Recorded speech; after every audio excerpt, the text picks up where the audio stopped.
Start. All students of class 9th are welcome in online classes run by TSS English Public School, 87 RD, Kaliganj, Belodi. Now I, Ramanand Prasad Rai, want to teach you in physics from chapter 2 lesson, that is third law of motion. Now, first of all, try to understand what is meant by third law of motion. Newton साहब का तीसरा गति का नियम, Newton साहब का गति का तीसरा नियम के बारे में आज हम लोग चर्चा करेंगे, उसके विषय में जानेंगे। ऐसे आप लोग जानते हैं क्रिया के बराबर विपरीत प्रतिक्रिया होती है। Action equal to minus reaction. हाँ, तो अब देखेंगे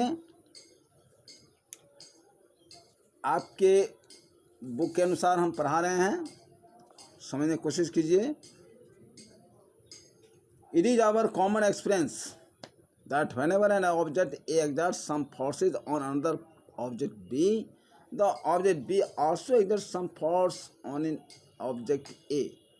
ये साधारण अनुभव की बात है कि जब भी किसी वस्तु पर अगर हम बल लगाते हैं, मान लीजिए कोई वस्तु ए है, ए वस्तु पर हम बल लगाते हैं तो वह वस्तु भी हम पर दूसरी ओर बल लगाता है। उसी तरह से जैसे an object A exerts some force on another object B, अगर मान लिया जाए कोई वस्तु ए है और दूसरी वस्तु बी पर कोई दूसरा अपना बल लगाता है, तो वस्तु बी भी वस्तु ए पर बल लगाता है। Experimentally, it is observed that these two forces are equal in magnitude but opposite in direction. प्रयोग से ये देखा जाता है, ये साफ जाहिर हो जाता है कि अगर ये बल बराबर बराबर मात्रा में है, यानी बराबर मैग्नीट्यूड में है, तो वह विपरीत दिशा में भी वही बल लगता है। If we call the force exerted by object A on object B as the action force, if we call the force exerted by object A on object B as the action force, अगर मान लिया जाए कि A वस्तु B वस्तु पर जो बल लगाता है वह हो गया action force, then the force exerted by object B on object A is called the reaction force. और वस्तु B के द्वारा वस्तु ए पर लगाया गया बल को हम रिएक्शन फोर्स कहते हैं। To make the concept clear we consider following examples. अब इस विचार के लिए हम निम्नलिखित एग्जाम्पल लेंगे। In the game of hockey और football, sometimes one player collides with another player, both players feel hurt because each player applies force to the other player. Here, force applied by one player on the other is action force, and the force exerted by the second player on the first is the reaction force. And both action and reaction forces are acting simultaneously. अब आप देखिए, hockey के खेल में या football के खेल में कभी कभी एक प्लेयर के द्वारा दूसरे प्लेयर पर आघात होता है, तो ये हो गया आपका एक्शन। फिर दूसरे प्लेयर के द्वारा फर्स्ट प्लेयर पर जो आघात होता है वो हो जाता है आपका रिएक्शन। तो एक्शन फोर्स और रिएक्शन फोर्स ये दोनों यहाँ काम कर रहा है, इससे दोनों आपका घायल भी हो जाता है। तो ये जो एक्शन और रिएक्शन फोर्सेज है ये बराबर बराबर लगता ही रहता है, इसी का नाम है थर्ड लॉ ऑफ मोशन।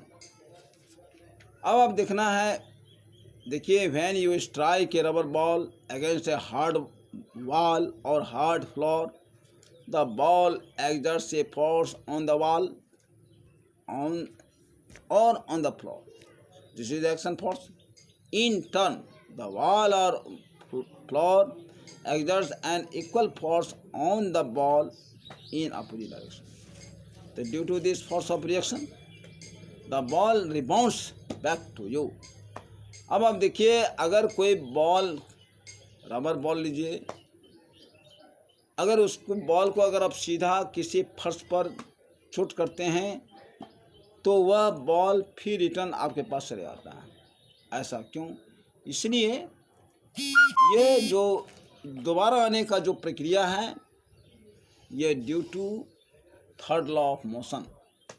चूँकि बल, सबसे पहले आप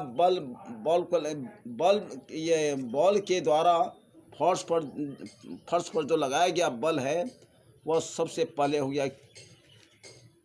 एक्शन फोर्स। उसके बाद फ्लोर के द्वारा जो बल लगाया जाता है, यानी आपका गेंद के ऊपर, जिससे हमको दोबारा उछाल होता है, वो हो जाता है आपका रिएक्शन फोर्स। लेकिन दोनों का बल परिमाण में एक समान होता है, लेकिन दिशाएं विपरीत होती है। तो इस तरह का जो उदाहरण आपने अभी अभी देखा, ये थर्ड लॉ ऑफ मोशन का है। अब देखना है स्टेटमेंट। देखिए, to every action there is an equal and opposite reaction. तो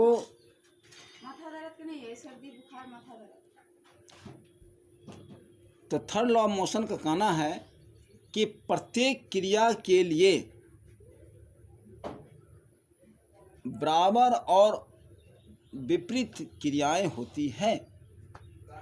in other words, the third law of motion states that when an object exerts a force on another object, the second object instantaneously exerts a force back on the first. These two forces are always equal in magnitude but opposite in direction. आप समझ गए हैं कि क्रिया के बराबर विपरीत प्रतिक्रिया होती है, लेकिन दिशाएं ठीक उल्टा होता है। बल का परिमाण दोनों परिस्थिति में बराबर बराबर होता है, यानी magnitude of forces in both condition, either in action और आइदर इन रिएक्शन, और always equal in magnitude but force direction is opposite.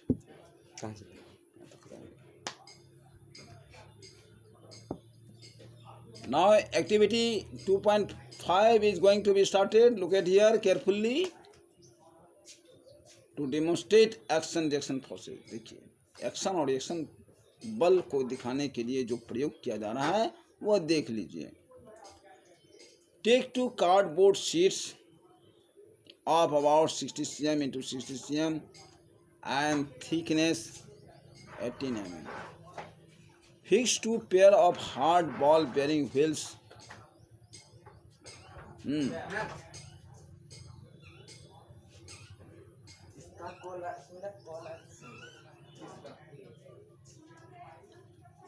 Fix two pairs of hard ball bearing wheels symmetrically on each sheet. In this manner, we have prepared two small cards. Now, ask two of your friends to stand on these cards as shown in the adjoining figure. Prepare a small bag full of sand and close its open end with a thread.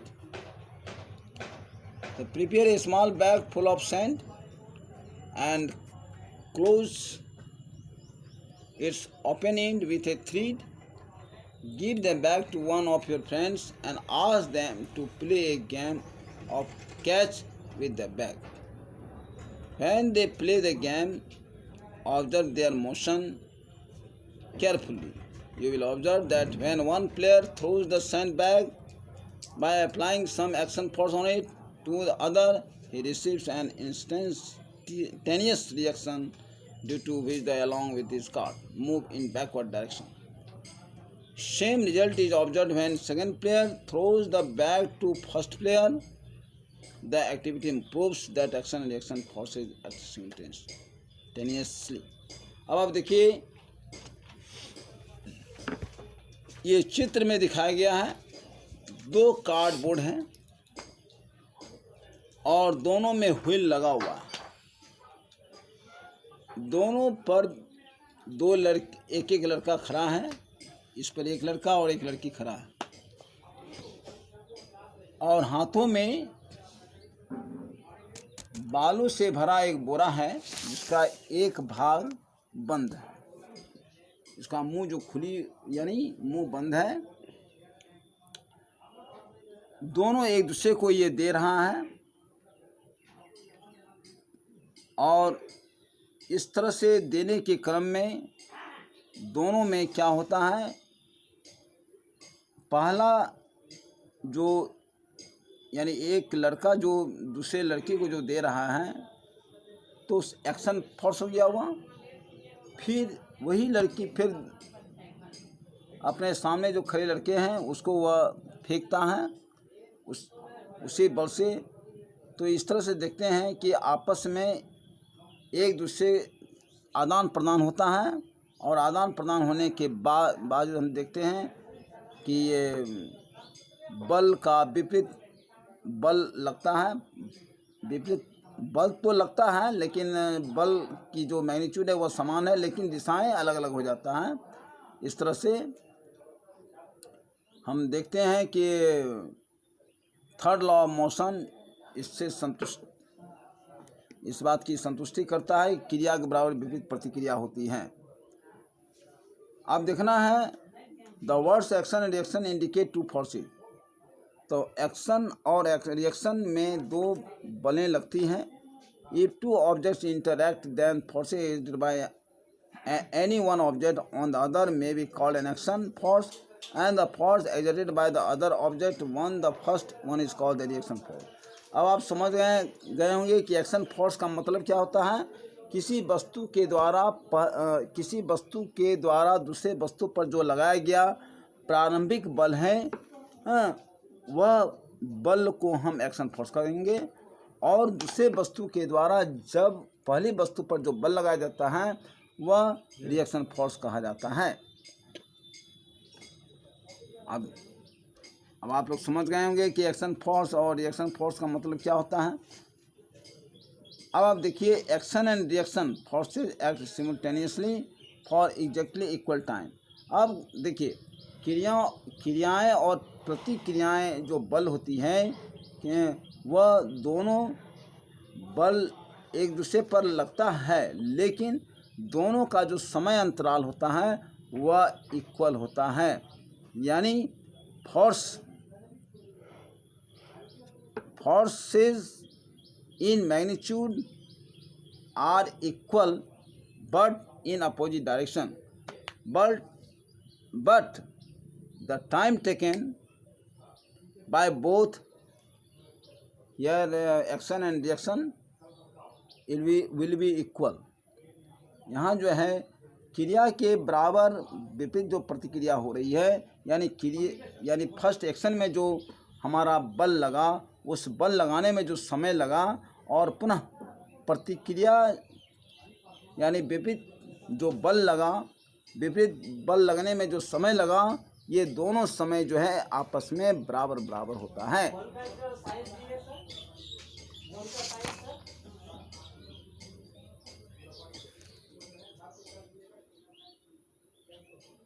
Magnitudes of action and reaction forces are always equal but their direction are mutually opposite।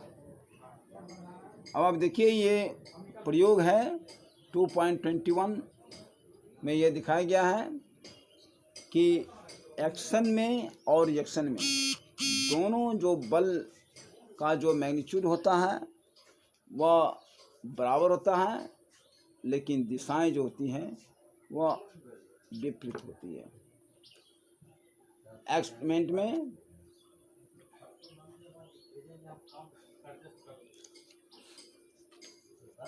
take two accurate spring balances of same range.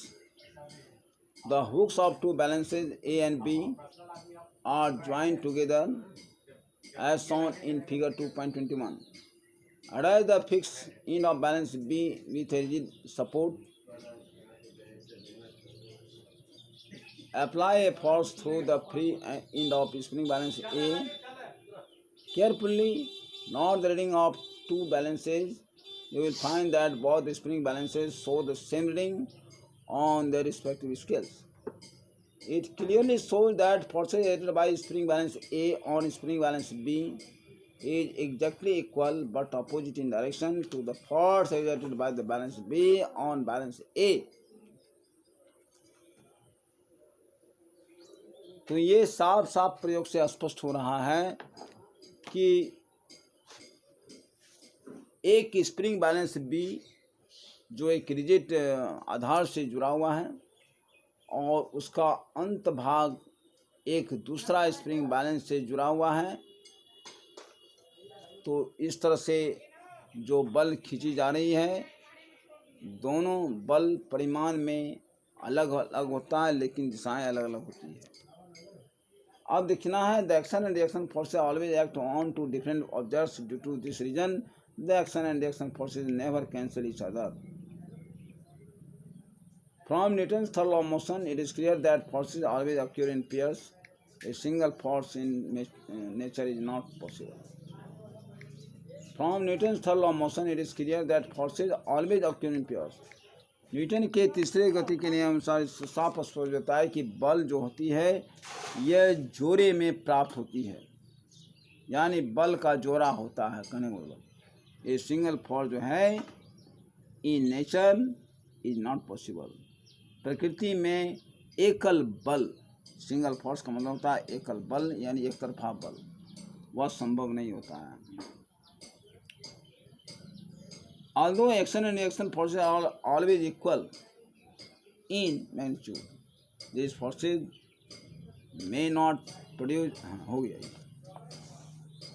Although action and reaction forces are always equal in magnitude, these forces may not produce acceleration of equal magnitude.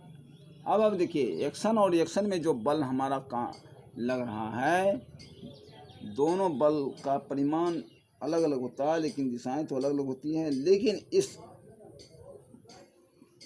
इसके परिणाम स्वरूप त्वरण जो है यानी acceleration जिसको बोलते हैं हम लोग, हाँ, फोर्स एक्सेलरेशन प्रोड्यूस नहीं करता है, बराबर बराबर मैग्नीट्यूड में एक्सेलरेशन प्रोड्यूस नहीं करता है ना। These forces may not produce acceleration of equal magnitude. This is because each force acts on a different objects. Each force acts on a different object and masses of these objects may be different. क्योंकि बल लगने वाले जो वस्तु हैं यानी जिस वस्तु पर बल लगाया जाता है उस वस्तु का जो द्रव्यमान है अलग अलग होता है, जिसके कारण से त्वरण जो है एक समान नहीं होता है। अब देखना है examples to illustrate Newton's third law of motion. Walking of a person, कोई भी व्यक्ति जमीन पर चलता है उसका वजह है Newton's third law of motion.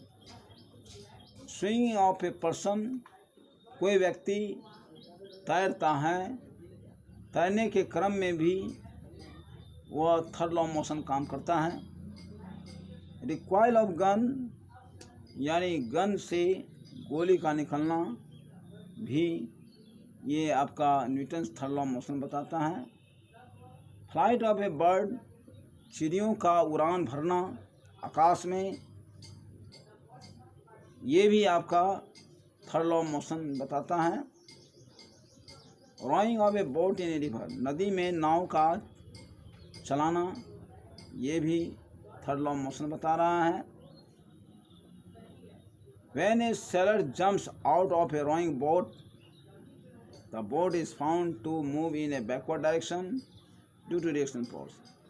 अब आप देख लीजिए, कोई भी चलता हुआ जो नाव है, नदी में तैरता हुआ जो नाव है, उस तैरते हुए नाव से अगर कोई नाविक किनारे पर कुदकता है तो नाव जो है पीछे की दिशा में वह मूव कर जाता है, यानी चल पड़ता है।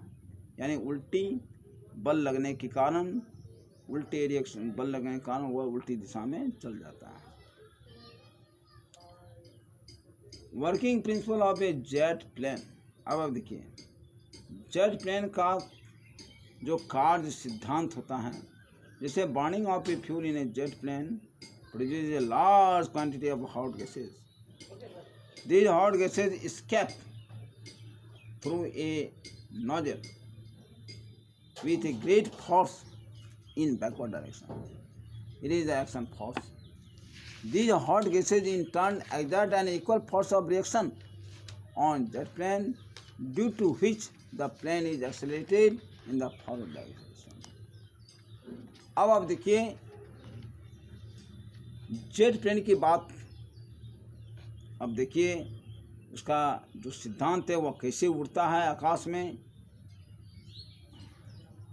जेट प्लेन का जो नीचे का जो भाग है, वो नीचे से जो ईंधन, जो उसके अंदर जो ईंधन जलता है, ईंधन जलने से क्या होता है कि उसके अंदर गर्म गैस का पैदाइश होता है, यानी उत्पादन होता है, और बहुत बड़ी मात्रा में वह हॉट गैस जो है वह नोजल के माध्यम से निकलना शुरू होता है बहुत तेज़ रफ्तार के साथ। यानी उसमें जो फोर्स होता है, वेलोसिटी जो होता है, बहुत ज़्यादा होता है।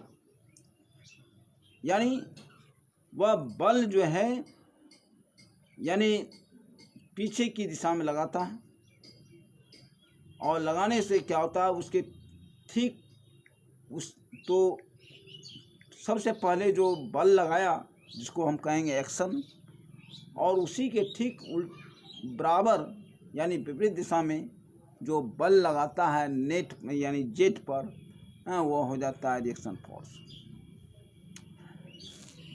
तो ये क्रिया बराबर विपरीत प्रतिक्रिया होती हैं, जिसके कारण से जेट प्लेन में जो है वो आगे बढ़ता है, यानी फॉरवर्ड डायरेक्शन यानी विपरीत दिशा में आगे बढ़ता है। यानी प्लेन त्वरित हो जाता है, और त्वरित होने के पश्चात वह आगे की दिशा में भागता है। तो ये जो सिद्धांत है यह Newton third law of motion के आधार पर आधारित है। यानी जेट प्लेन का तेज़ी से चलना, ये भी थर्ड लॉ ऑफ मोशन का एक उदाहरण बनता है। अब देखना है, a ball rebounds after striking a hard floor.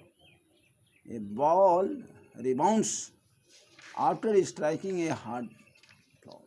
अब जैसे देखिए, एक गेंद है, अगर आप उसे कठोर फ्लोर से अगर टकराते हैं तो टकराने के पश्चात पुनः आपके पास चले आता है, यानी वो वापस लौट जाता है। तो when a ball thrown from a height strikes a hard floor, it exerts a force on the floor. In turn, the floor exerts an equal and opposite reaction force on the ball.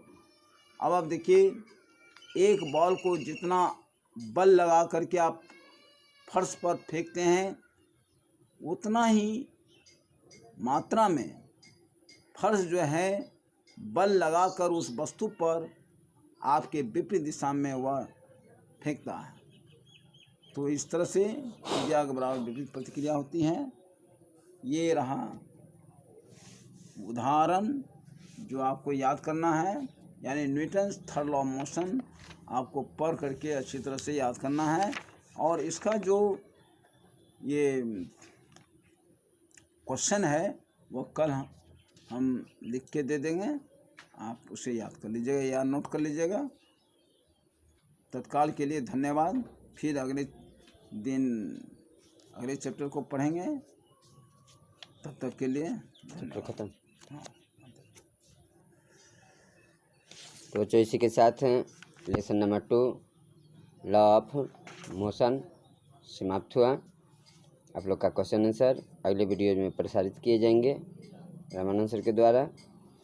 तो आप लोग घर में रहिए, सुरक्षित रहिए, स्वस्थ रहिए। तब तक के लिए धन्यवाद।